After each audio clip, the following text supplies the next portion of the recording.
నమస్తే అన్న. చెప్పండి. ఎలక్షన్స్ వస్తున్నాయి కదా, నెక్స్ట్ సీఎంగా ఎవరు గెలిస్తే బాగుంటుంది, చంద్రబాబు జగన్? మాకైతే 100% జగన్ గారు వస్తారు, అందులో రాజీ లేదు.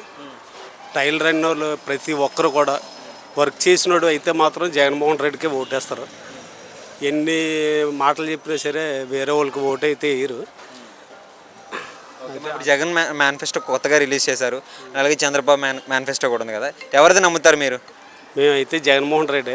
గత ప్రభుత్వంలో అయితే చాలా చెప్పారు, ఏది అమలు అవ్వలేదు. ఈసారి అయితే అతను చెప్పిన 90% అన్నీ కూడా అమలు చేశారు. మొత్తం అన్నీ కూడా బాగున్నాయి. మా మా పిల్లలకి అమ్మఒడి 1వ తరగతి నుంచి వచ్చింది. 1వ తరగతి నుంచి అమ్మఒడి అందింది. తర్వాత నాకు టైలరింగ్ డబ్బులు వచ్చాయి 10,000.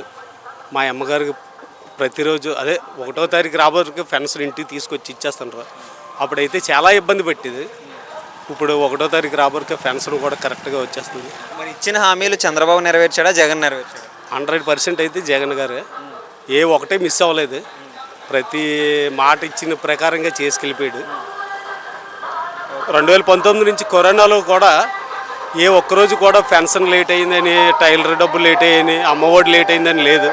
అన్నీ కూడా కరెక్ట్గా అందాయి. పేదోడంటూ లేడు.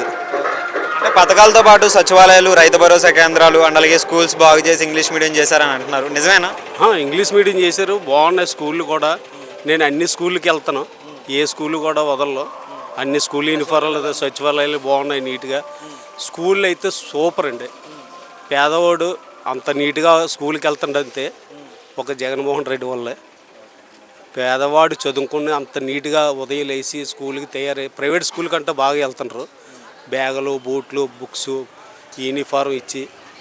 గవర్నమెంట్ స్కూల్ అనేది మాట లేకుండా తయారయ్యారు పిల్లలు. చదువులో మాత్రం మన 3 రాజధానులకి హైలైట్గా ఉంటారు స్టూడెంట్ అయితే. చాలా మాటలో నెక్స్ట్ సీఎం 100% జగన్మోహన్ రెడ్డి గారు.